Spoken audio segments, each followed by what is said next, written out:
uma metáfora.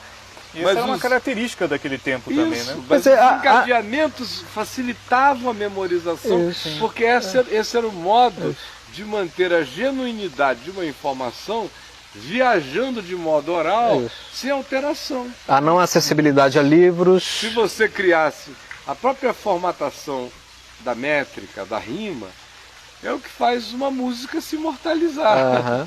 Do contrário, não. Né?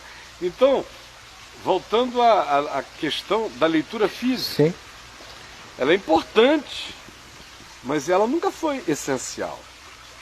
Se ela tivesse sido essencial, nós não teríamos tido o Novo Testamento, que a exceção de Paulo e provavelmente dos escritores de Hebreus, os demais foram crescendo na compreensão do Velho Testamento por causa de Jesus.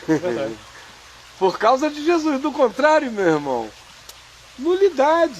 Que o pessoal fica pensando que Pedro estava jogando rede lá no mar a vida inteira e dizendo, lê aí Jeremias para me alimentar enquanto eu estou... Minha devocional. Nem saber disso. Como a maioria deles. Então, pois não, querido. Dentro de Provérbios a gente encontra que a sabedoria está nas ruas, está nas praças, procurando quem é que quer ser sábio. Essa palavra que entendes o que lês, seria ela não verbal, manifesta do Espírito para o Espírito? Então, eu acho que você está fazendo uma viagem muito existencial, porque ela tem objetividade, essa questão. Não é?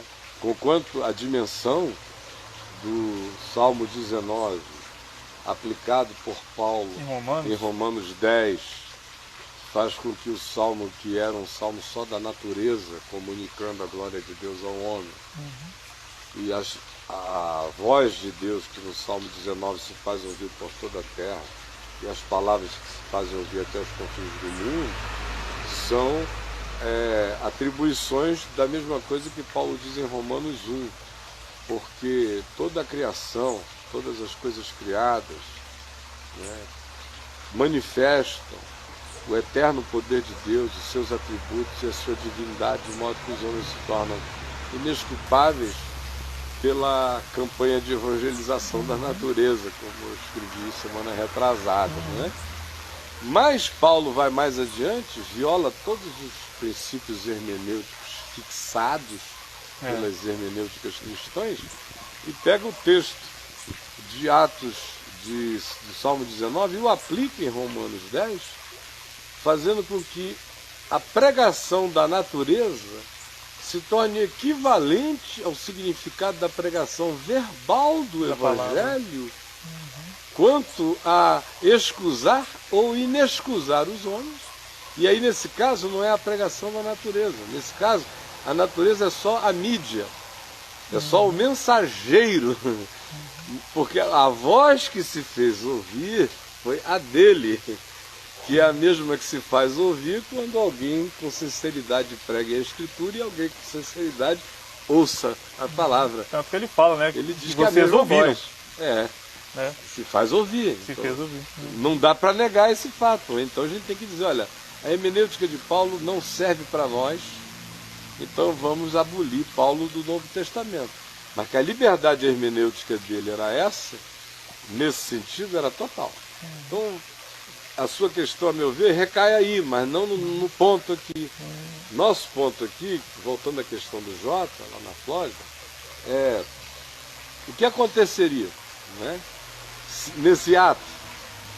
Aconteceria o que aconteceu. Eles não tinham Mateus, Marcos, Lucas, João, não tinham nada disso. Eles eram o processo. Eles foram aprendendo o Velho Testamento enquanto o livro de Atos dos Apóstolos foi sendo vivido. Porque até mesmo o que Jesus ensinou a eles sobre si mesmo, durante aqueles 3 anos, frequentemente o Evangelho diz, mas isto ainda lhes estava oculto, não podiam compreender. O próprio Jesus sabia que antes de determinadas experiências históricas que se existencializam, se internalizam, não dá para o indivíduo compreender certas coisas. Portanto, Jesus estava dizendo que era a experiência interior que haveria, a experiência interior com a palavra que ele estava anunciando, e que se transformasse em fé nele, enquanto ele estava ali, e posteriormente, quando ele já não estivesse, a palavra pregada que em ouvida se transformasse em fé no coração de quem ouvisse, era o elemento essencial e primordial até para abrir o entendimento para as demais coisas. Porque a primeira coisa a ser fixada no entendimento não é a Bíblia. A primeira coisa a ser fixada no entendimento do discípulo é: tu és o Cristo, o Filho do Deus vivo. E Pedro chegou a esse discernimento não por um longo estudo das Escrituras, mas por uma profunda experiência com Jesus. Uma revelação. E que veio daquele cotidiano, daquele discernimento ali. Eles não tinham a Escritura, mas tinham Jesus. Hoje a gente não tem Jesus fisicamente, temos o Espírito. A promessa de Jesus não foi: eu vou, mas eu vos deixo a Bíblia. Que é como, parece que foi isso que ele disse para os evangélicos.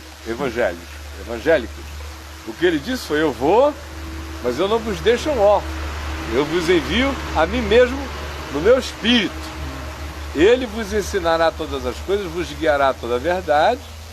João, lá na frente, velhinho, diz: vocês não têm necessidade de que alguém fique em volta de vocês dizendo o que vocês têm que crer e pensar, porque se vocês andarem na sinceridade do Evangelho, vocês têm a unção que vem do Santo, a qual vos ensinará todas as coisas. E Jesus mesmo, um pouco antes daquela despedida, antes da cruz, disse à moçada: olha, eu tenho muito ainda a vos dizer, mas vós não o podeis suportar. Então houve muitas coisas que eles puderam suportar depois da ressurreição. Houve muitas coisas que ficaram para depois. A confiança em Jesus no vento é uma coisa tão fabulosa, no espírito, que é vento, que é nada, que na intangibilidade, o rua, a confiança dele no vento é muito maior do que qualquer coisa. A confiança dele, na presença dele indiscernível, é até mais poderosa do que a confiança dele na presença tátil dele, porque ele disse aos discípulos: olha, convém-vos que eu vá, vai ser melhor se eu estiver dentro de vocês.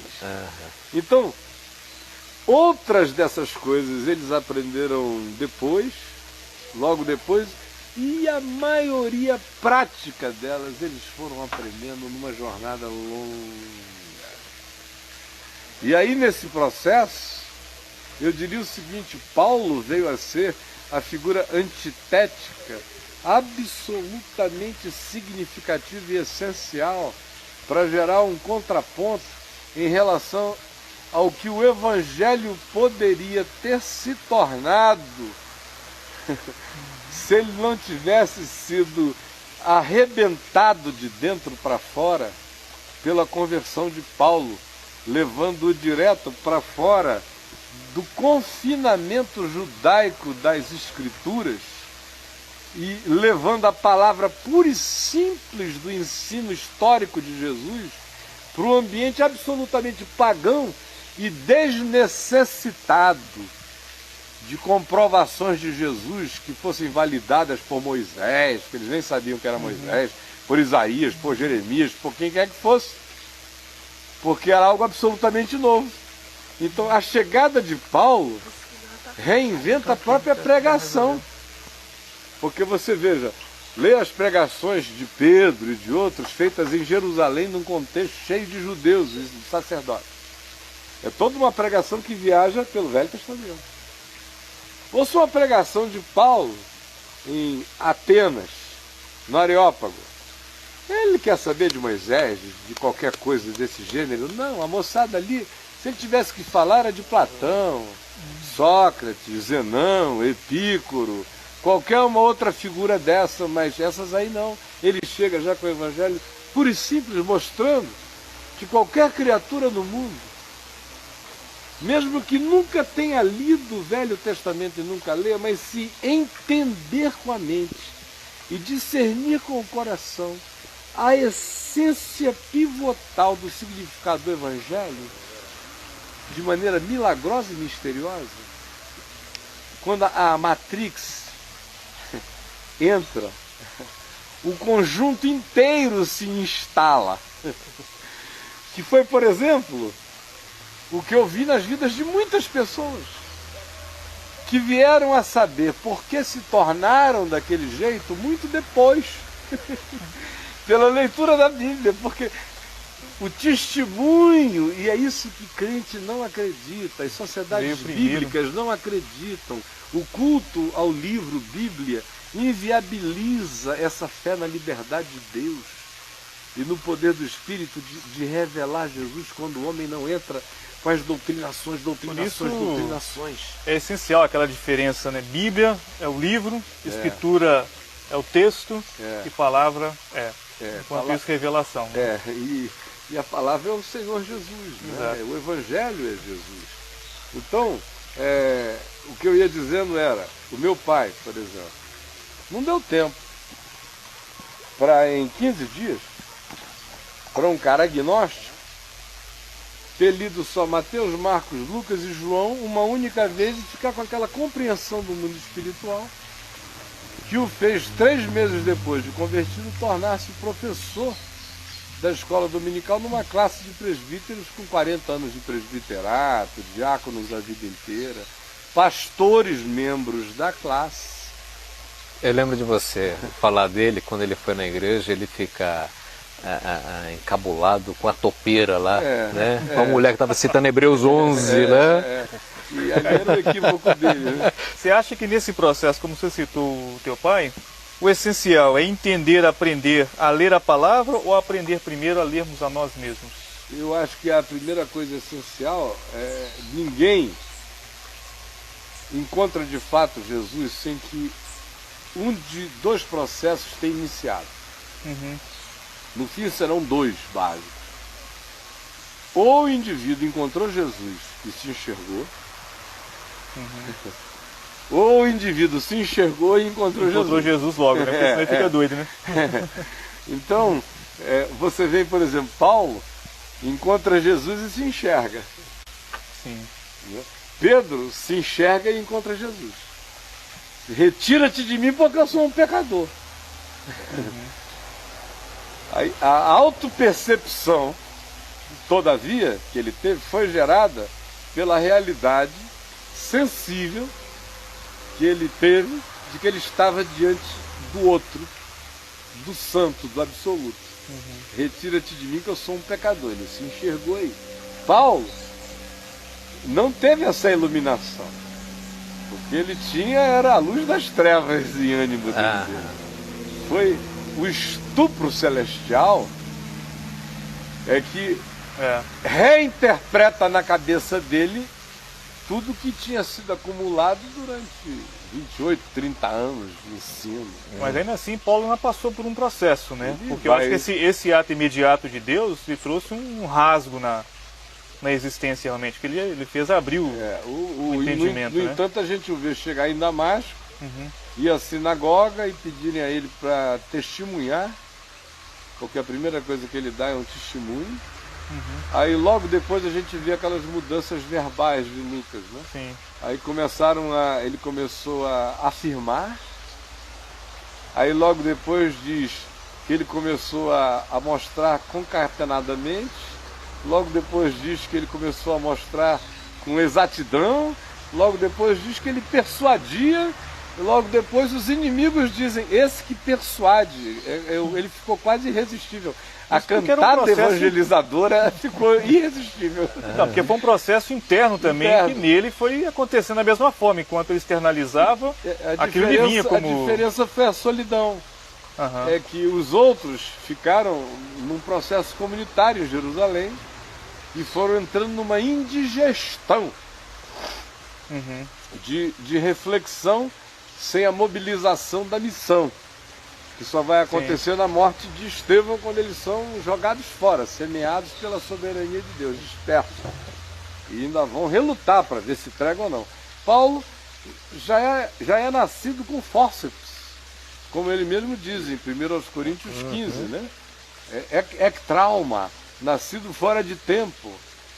Foi arrancado, já nasceu fora do útero de Jerusalém, já nasceu fora do útero do confinamento sacerdotal, embora ele tivesse originalmente sido mais do que qualquer um outro, já nasceu fora da geografia daquele ambiente, não ficou sob a tutela e o ensinamento dos apóstolos, teve aquele carinho de Barnabé já inicial, que algumas tradições antigas os tornam primos, Paulo e Barnabé.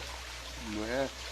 Ninguém pode afirmar isso porque não está dito na Escritura, mas são tradições muito antigas que os colocam nessa relação de parentesco. Mas depois ele diz, escrevendo aos Gálatas, que ele ficou 3 anos na Arábia, no deserto, na vida ermitona. Aí ele volta e diz, olha, eu não aprendi nem de carne nem de sangue. Você acha que essa solitude de Paulo reforçou isso, então? Ah, totalmente. Porque ele tinha o encontro inquestionável com Jesus, que é mais poderoso do que qualquer coisa, ilumina tudo. Ele compara isso nos textos dele, nas outras cartas. Quando ele faz alusão a essa experiência do encontro dele com Jesus, ele só vincula isso a coisas épicas do passado da Escritura, né? A criação do mundo, que vinha andando em trevas, e o mesmo que disse haja luz e houve luz, resplandeceu nos nossos corações. Quer dizer, ele cria um Gênesis. A experiência dele indo para Damasco foi um Gênesis, foi o começo do mundo. A mesma palavra me iluminou. Escrevendo do deserto. Escrevendo a Tito, ele usa outra figura assim, épica, extraordinária. Ele diz, transbordou a graça de Deus. Quem me chamou a atenção para isso, pela primeira vez na vida, foi o John Stott, conversando comigo num barco, quando ele me mostrou que no grego era uma palavra usada para arrebentar uma represa, né? E é uma coisa poderosa. Ele disse, olha, eu era uma represa. E a graça veio e explodiu essa represa. Você observa o outro, outra metáfora dele é o parto por fórceps. Todos tinham nascido de nascimento natural, os outros apóstolos. Aconteceu no cronograma. Eu é que nasci fora da hora, fora de tempo, fui arrancado por um trauma. Fui puxado pelo parteiro celestial à força. Então esse é o primeiro elemento pivotal, essa batida aí dentro.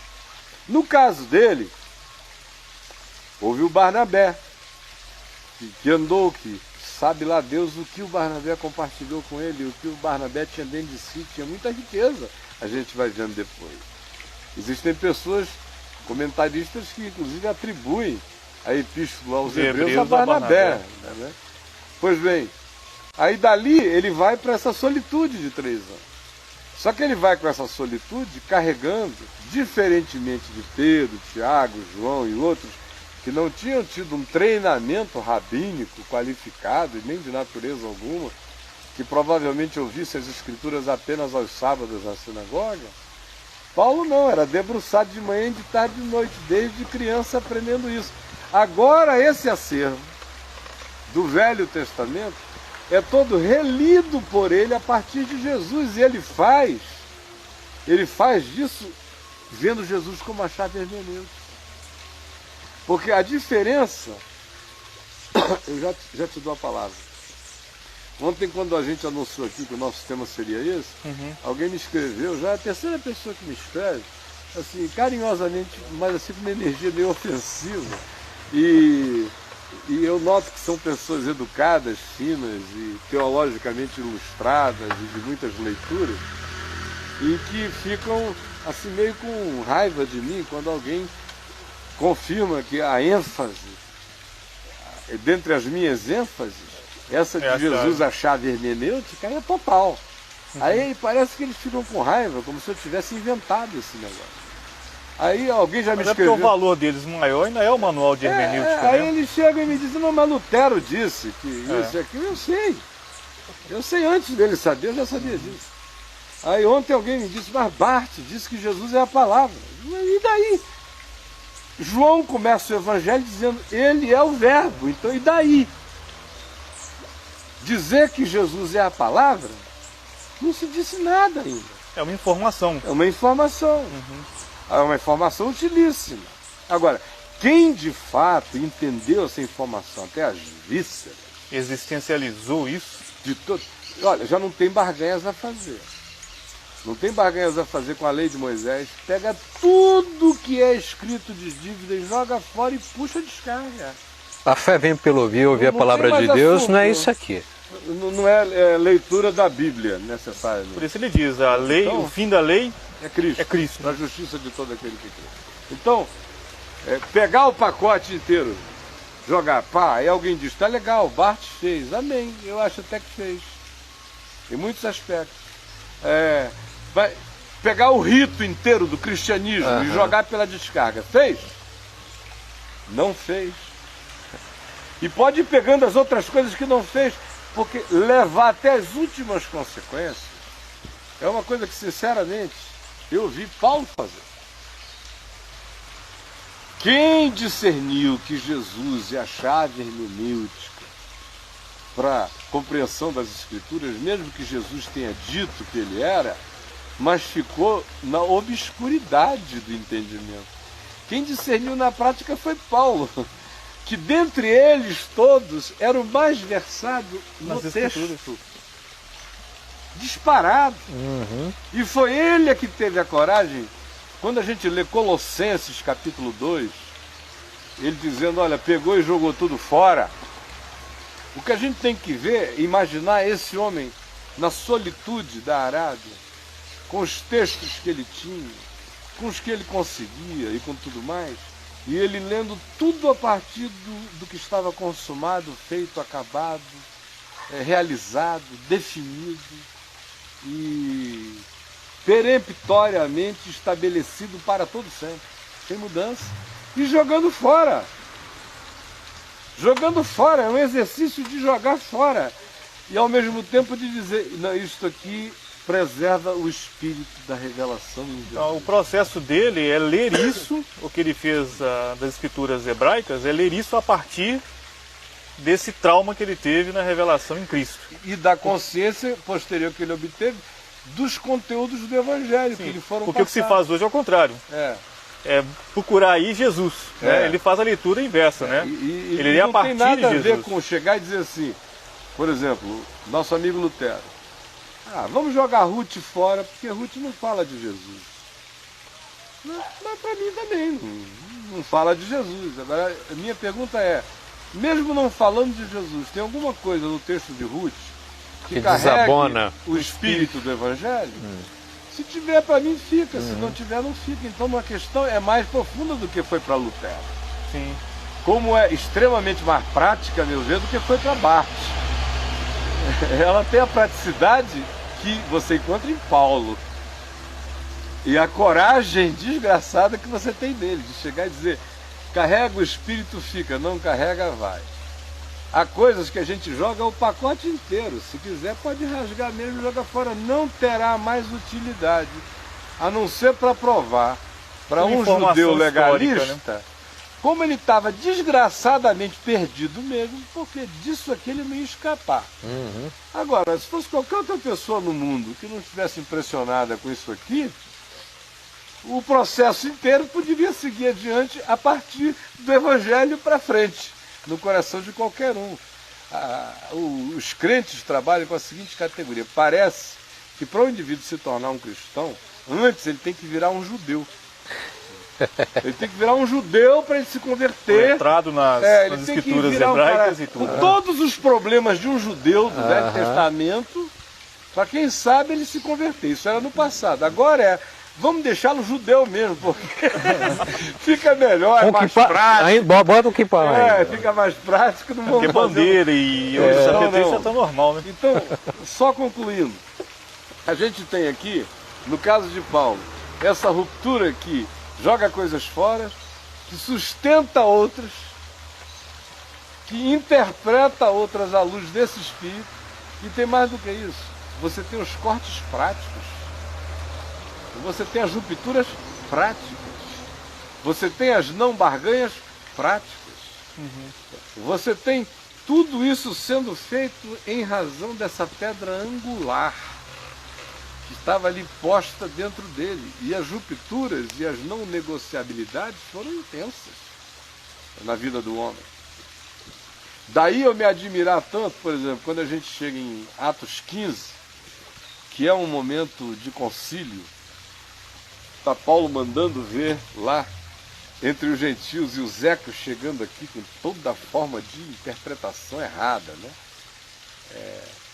E ódios crescentes entre judeus e entre cristãos, judeus, ainda aferrados aos movimentos litúrgicos ou legalistas ou cerimoniais, ou seja lá o que fosse, interpretando Paulo equivocadamente. Quando ele chega lá, vocês vejam, naquela primeira visita, onde ele pega a carta, ele e Barnabé, para voltar, acalmando o coração dos crentes, porque aqueles pitbulls de Jerusalém tinham ido de cidade em cidade dizendo que se o pessoal pagão, gentil, tinha se convertido ao Evangelho, não guardasse toda a lei do Velho Testamento e as cerimônias e tudo mais, Jesus não era suficiente, eles estavam perdidos. Então, para Paulo, isso era uma declaração equivalente a que o pessoal de Jerusalém tivesse negado a fé. Tamanha era a radicalidade dele, ele não brincava com isso. Escrevendo aqui aos Efésios, qual é o clamor dele? Olha, eu estou aqui apanhando, levando tarugo de todo lado, cacetado de todo modo, para que a glória do Evangelho permaneça entre vocês. Não negociem com a moçada, não façam concessões, senão eu vou ter corrido em vão. Eu estou apanhando isso tudo para que a fé no Evangelho possa ser uma fé não presa à cultura judaica, à lei judaica, à religiosidade judaica, possa ter a cara da saúde da experiência cultural de vocês, porque é para o mundo inteiro e não tem nada a ver com esse pedigree passado. Não negociem, porque vocês são a minha glória e a minha coroa no dia de Cristo Jesus. Fiquem firmes nisso aí, não voltem atrás. Esse é o desespero dele. Então, voltando ao nosso querido Jota, né? Paulo, a meu ver, é a exceção desse indivíduo que já tem esse arcabouço de um conhecimento inteiro, pega Jesus como a chave hermenêutica, é o primeiro absolutamente lúcido do que está fazendo, relê a Escritura inteira nessa perspectiva. Coisas saem, coisas ficam, outras coisas ficam porque carregam o espírito dessa afirmação. Mas já não mais evangelizaremos o Velho Testamento como condição sine qua non para que a fé surja no coração de um gentio. Paulo, no máximo, usa o Velho Testamento para mostrar ao judeu como a realidade de Jesus era o cumprimento da promessa. E aí, quando o indivíduo crê que Jesus é o Messias, ele pega a fé em Jesus como Messias, como a palavra encarnada, consumada, realizada e completa, e agora ajuda o judeu convertido a jogar fora o que ficou caduco, esclerosado, obsoleto, o que foi sombra, e perdeu a significação. E essa é a primeira viagem de Jesus como chave hermenêutica lúcida e consciente na interpretação da Escritura. Cara, isso está claro. Na leitura de Paulo, por exemplo, hoje a gente consegue ler isso e perceber essa chave como meio de interpretação de Paulo. Então, por exemplo, você disse lá que alguns citam que Calbart fez isso. De fato, em alguns textos ele menciona. Mas como Calbart, por exemplo, Paul Tillich também fez algo assim. E por que eles foram considerados teólogos liberais? É a pergunta de um irmão aqui. Se isso está tão evidente que foi uma postura que Paulo adotou e fez disso uma... Jesus é a palavra, ambos dizem, teólogos liberais. Alguém ouviu Bartolomeu Tillich dizendo a semelhança da simplicidade das práticas de Jesus, que se aparecesse um endemoniado na presença dos seus alunos nas faculdades teológicas, era para eles expulsarem? Ou eles fizeram uma tentativa de reinterpretação de Jesus? Ou seja, acho que é aí que Jesus é a chave hermenêutica ou é a teologia deles que elegeu Jesus como chave hermenêutica, mas que ainda assim peneira o próprio Jesus à luz dessa teologia preconcebida. Então isso era só um postulado. Eu quero ver suas implicações práticas. Exato, porque eu também desconheço de que, por exemplo, Paul Tillich faria isso. Em que esquina esse grito foi dado? Em que cabeças ficaram quentes pelas mãos que se impuseram sobre elas em amor? Exato. Se Jesus é a chave hermenêutica, a gente para de conversinha de teólogo nas torres de marfim. Eu não levo a sério essa moçada. Não é porque eles não fossem inteligentes, nem humanos, nem legais, nem bons de conversa. Eu não levo a sério a missiologia da aplicabilidade. Eu não levo a sério a praticidade da reflexão em relação ao que se materializasse como carne e sangue nas estradas reais do mundo. Alguém diz, tá bom, o Barth escreveu a declaração anti-hitleriana, a semelhança de Bonhoeffer se alinhou com ele, não gostava daquilo, lutava contra. Não fez mais do que a sua obrigação. Agora, quem foi pro pau de arara e levar cacete, foi quem tinha mais do que uma chave hermenêutica, tinha uma chave que abria portas reais para o cara botar a si mesmo como ente e agente do Evangelho no coração da vida, senão não realizou coisa nenhuma. A questão é samaritanizar a palavra mesmo, existencializar, tornar prática. A gente fica discutindo, criar um grupo para dizer, Jesus é a palavra, alguém tem alguma coisa contra? Nem os islâmicos. Exato. O Corão diz, Jesus é a palavra. E daí? A questão são as implicações, são as rupturas, são as não barganhas, são as simplificações que levam isso até as últimas consequências. Se Jesus é a chave hermenêutica para eu compreender as Escrituras, por que eu terei agora uma outra chave hermenêutica para compreender Jesus? Porque a pergunta dele é a seguinte, então por que foram considerados teólogos liberais? Número 1, porque habitavam o plano da elucubração, quase que exclusivamente, com algumas declarações, postulados de papel, práticas de vida. O Paul Tillich tem coisas lindas e maravilhosas que eu gosto dele como um pensador, como eu gosto de muitos outros pensadores. Mas nunca foi para mim um indivíduo que me esquentasse a alma na direção de qualquer outra coisa, é um diletantismo. Porque eu sou uma pessoa que só consigo dar passos na direção de passos, de atos. A palavra para mim só vira alguma coisa se ela se encarnar. Essa é a grande diferença se ela de Paulo. Se encarnar. Do contrário, Jesus é a palavra, Jesus é isso, só aquilo. Verborragia. A minha dogmática é em torno de Jesus como verbo. Qual Jesus, né? Um Jesus intelectualizado, agora, que só tá no plano do saber. É um Jesus que tem que sofrer a minha interpretação. E como eu sou um alemão educado, apesar do Hitler estar cheio de bruxaria, mas eu não boto a mão na cabeça de ninguém, não digo sai demônio, porque eu não creio nisso. Esse assunto já está demitificado, isso já foi feita uma outra leitura. Essa é a palavra que eu lembro, desmitificar, né? Demitificação. Isso. Então já está demitificado, e agora a percepção é outra. Então quem é a chave hermenêutica de quê? Quando Jesus é a chave hermenêutica, é ele a que me lê.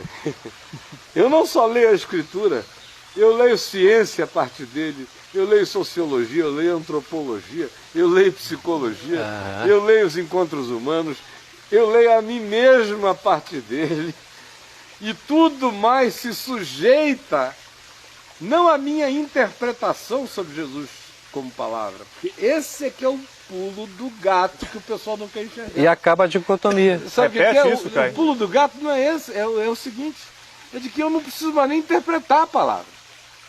A palavra está interpretada no nele. O verbo se encarnou. O software virou programa andante. Virou gente. Então o que era conceito está desconceitualizado. É por isso que ele diz, quem me vê a mim vê o Pai. Exato. Essa é a melhor teologia. Claro! Então eu não tenho mais nem... A tentativa de demitificar Jesus é pecaminosa, porque eu já me tornei superior a ele, ou então eu o releguei ao plano de apenas uma escritura, uma palavra, que essa é outra coisa que o pessoal não leva em consideração. Tem um bocado de gente que quando diz que Jesus é a palavra, eles não estão dizendo que Jesus é o eterno encarnado e que todas as coisas nele estão completas e ditas, e que, como Paulo afirmou, todos os tesouros da sabedoria e do conhecimento neles estão em profundidade inacrescentável. Não. Alguns estão dizendo, quando dizem isso, se você for a um monte de professores em Princeton, nas escolas teológicas de Claremont, ou da Califórnia, algumas da Inglaterra, ou na Alemanha, quando você ouvir que Jesus é a palavra, eles estão dizendo é que é a palavra mesmo. Não é a palavra encarnada, porque alguns não têm nem certeza se Jesus é histórico. Essa é outra questão para eles. Não tem nem certeza se Jesus é histórico, ainda estão nessa discussão, não dá para levar essa moçada a sério. Enquanto o verbo não estiver definitivamente encarnado como histórico diante deles, nós ainda temos uma questão filosófica bonita, só isto. Agora, se Jesus está encarnado como verbo diante deles, não tem mais questão de demitificação de nada. Não tem mais tentativa de vamos tentar compreender como eram aqueles templos.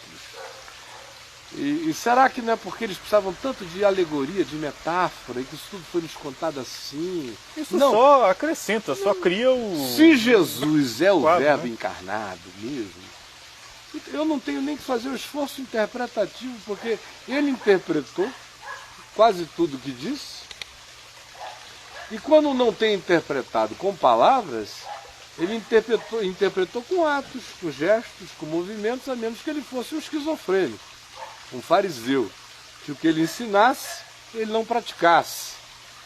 Essa foi uma conversa, uma ocasião com o meu querido amigo John Stott, que escreveu aquele livro sobre o Sermão da Montanha, Contra a Cultura Cristã, que é um livro lindo, instrutibilíssimo, maravilhoso. Mas eu, quando terminei de ler o livro, eu fiquei com uma pergunta só. Falei, quando eu encontrar o John, e eu já o conhecia quando o livro chegou, eu falei, quando eu encontrar, eu tenho uma pergunta só a ele. E quando eu encontrei, eu perguntei, eu falei, escuta, por que você gastou tanto tempo com o grego clássico, com os filósofos gregos, com os pais da igreja, com isso e com aquilo, para tentar ver se você chegava perto e próximo do texto, do significado do que Jesus ensinou, fazendo quase que uma média teológica ponderada do que fosse uma opinião equilibrada nesse inconsciente coletivo, quase a média histórica do inconsciente coletivo interpretando o Sermão do Monte. Porque se você não precisava de nada disso, você não precisa perguntar o que é ser sal da terra. E nem ficar com as alegorias todas, dizendo o sal arde. Legal, o sal arde. O sal isso, o sal aquilo, aquilo outro. Você acha que Jesus tinha alguma preocupação maior naquele momento do que simplesmente dizer dissolvam-se na vida e deem gosto a este mundo? E você acha que ele tinha alguma outra preocupação a mais do que dizer, olhem para mim, porque quem é sal aqui sou eu? Se vocês viverem como eu, está tudo salgado. Se vocês andarem como eu, está tudo iluminado. O que é amor? Eu não preciso perguntar aos filósofos gregos o que é amor, nem fazer a média ponderada do que é amor, nem do significado do ágape. Basta eu olhar como Jesus amou. Ele amou sem babaquice nenhuma, sem romantismo nenhum. Amou com fatos, com verdade, não amou só de palavras. Tinha capacidade de amar alguém como o jovem rico e mesmo amando deixar o cara ali. Na necessidade de fazer uma decisão particular, ele seguir adiante.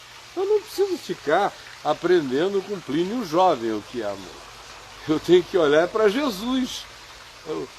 Quem é o meu inimigo e como tratar dele? Eu não preciso fazer uma viagem milenar, com milhares de instruções. Basta ver como é que Jesus tratou os que se fizeram amigos dele. Isso tudo está aí. É uma simplificação tão grande que desemprega os teólogos. Essa é que é a verdade. desemprega um monte de coisas. Não há interesse em levar as pessoas a entenderem por elas mesmas o que elas estejam lendo. Olha só, isso que você falou, acho que responde bem a questão que um colocou aqui. Ele perguntou o seguinte: muitos, na tentativa de estabelecer uma hermenêutica cristocêntrica, aí eu queria abrir um parênteses, que essa hermenêutica é nada mais do que estabelecer o postulado. Jesus é a palavra, mas não vai além, né? E estabelecer uma teologia sistemática onde Jesus é a figura pivotal. Sim, é. Ainda não é se a chave hermenêutica. Exatamente. Aí ele fala, o pessoal confunde tudo, não me entenderam até agora. Exato. Porque ele coloca, nessa tentativa, alguns incorrem no erro de exagerar nas alegorias. Uhum. Aí ele pergunta, quais seriam os cuidados? Você já respondeu. Cuidado, já respondi. Exato. Em Jesus você tem parábolas aplicadas ao cotidiano, à vida. Uhum. Né? Você praticamente não vê Jesus lidar com categorias alegóricas. Você não vê. Você vê Jesus lidar com metáforas. Exato. Comparações, com mas parábolas, reais, né? comparações. Pardais, lírios. Não, está tudo aqui. Né? A dona de casa existe, a dracma existe.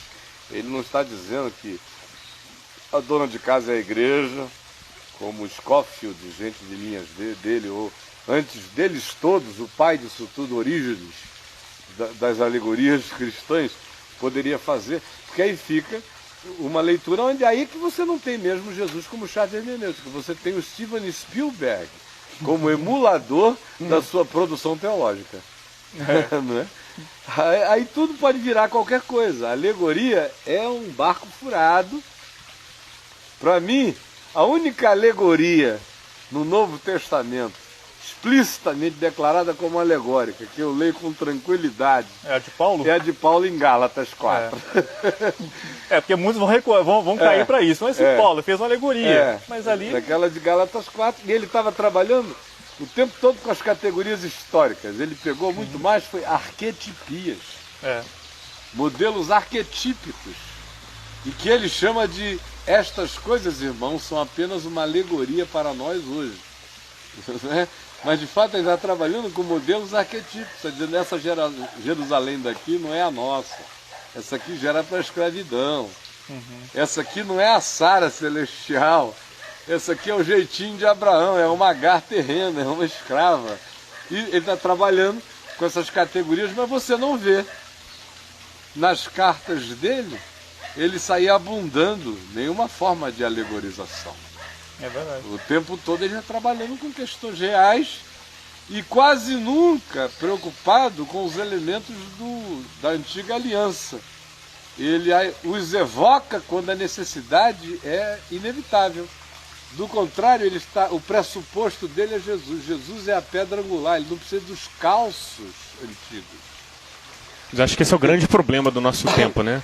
Há um problema que a gente vê conversando assim com qualquer pessoa de várias igrejas, independente de ser histórico, pentecostal, adventista, que é não categorizar o que é mais importante para decifrar o menos importante na palavra de Deus.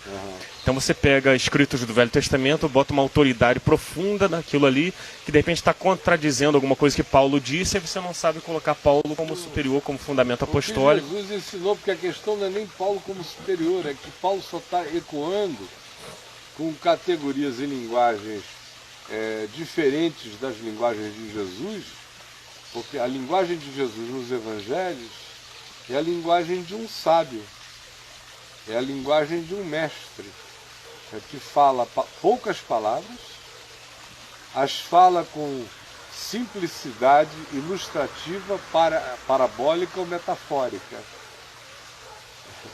É isso que você vê em Jesus.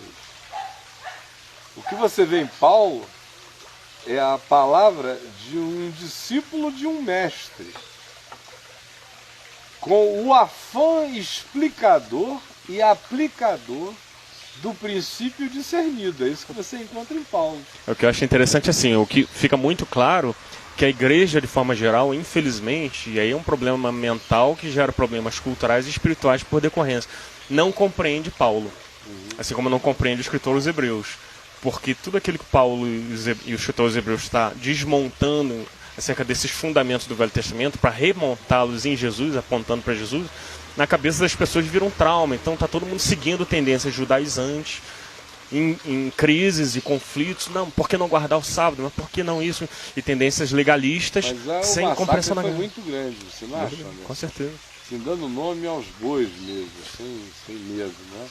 A Valnice Milhomes, ela tem que pagar essa conta histórica, ou ela deveria, assim, honestamente, porque eu conheci a Valnice como missionária em Angola, no tempo que eu era pastor em Manaus, e eu ia pregar muito no Recife, e quando coincidia dela estar de volta ao Brasil, naquelas voltas de descanso, de tempos em tempos, as poucas vezes que a gente se encontrou por lá, ela era aquela missionária batista em Angola. Né? Podia ser careta como batista, podia ser um monte de coisas que ela faça a leitura autocrítica dela, uma questão pessoal. Agora, ela ainda pregava o Evangelho. Depois disso ela passou a pregar um outro Evangelho. Eu digo isso com temor, tremor, carinho, amor e todo respeito. A Valnice Milhomes, de 1984 para frente, não sobreviveria a um encontro com Paulo. Não sobreviveria. Totalmente divergente. Né? E como agora ela anda meio sumida, eu quase não tenho ouvido falar dela, mas eu vi que nesse período, um monte de coisas que ela afirmou, nem todas ela retirou. Publicamente eu nunca a vi retirar nenhuma. Mas ela pelo menos começou a diminuir a ênfase, o que já é uma grande ajuda, e diminuindo. Seria muito bom e sadio para ela e para todos, que se ela já não crê, ela só não silencie apenas, ela vem e diga, me perdoem, durante 20 anos eu ensinei isto errado, eu fiz disso uma bandeira, eu briguei por isso, eu seria saúde para ela. Quase por isso, seria saúde para ela e para muita gente. Mas ela precisa assumir que assim como Kenneth Hagin é o pai dessa bostalhada toda que entrou por aqui de conteúdo teológico de prosperidade, de neurolinguística, de autoconfiança, de alienação do evangelho. Deus que serve meus interesses imediatos. Deus a meu serviço. Assim também a gente precisa assumir que a sincretização definitiva da Igreja Evangélica Brasileira foi feita pelo Edir Macedo, embora tenha havido alguns preceptores, e a Valnice precisa assumir que o grande processo de judaização das igrejas evangélicas no Brasil tiveram nela o seu maior porta-voz. E alguns que continuam até hoje com ênfases exageradas, exacerbadas, adoecidas, que não sobrevivem ao encontro com o evangelho puro e simples, como eu disse, não sobrevivem a um encaramento com Paulo. Se fosse na igreja de Gálatas, e ao invés de Pedro e Barnabé, que estivessem lá, fosse Valnice Milhomes e um outro, o Paulo que ia cantar, vocês não têm ideia da epístola que ia ser escrita. Ia fazer de Gálatas virar um conto da carochinha, porque Pedro e Barnabé não tinham caído em dissimulação tão grande quanto ela, e esses todos caíram também. A nossa gravidade é muito maior, nós não nos temos dado conta. Datar até a volta de Cristo. Né? Agora, eu estou falando isso no meu espírito mais manso, gostaria muito que ela estivesse me ouvindo, ou se alguém que a conheça bem, aconselho a assistir esse programa na sexta-feira que vem, quando ele vai ser repetido às 9 horas da noite, que ela vai ver que a minha energia de carinho, de amor, eu sempre a tratei com todo carinho e consideração, com todo